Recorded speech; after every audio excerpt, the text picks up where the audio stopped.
Korban pertama kali ditemukan oleh rekannya yang juga merupakan penghuni kamar kontrakan.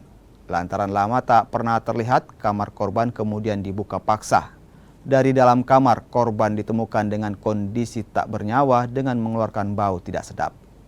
Polisi yang mendapatkan laporan langsung melakukan olah tempat kejadian perkara dan memeriksa sejumlah saksi, serta memasang garis polisi.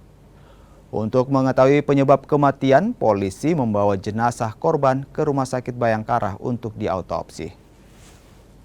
Ditemukannya sesosok mayat yang statusnya masih mahasiswa UHO bernama Muhammad Raifudin, itu dari Teknik Geologi. Kemudian kami telah mendatangi TKP, telah mengolah TKP.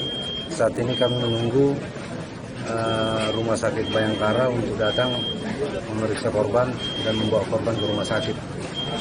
Tentang penyebab kematian, kami belum bisa menjelaskan.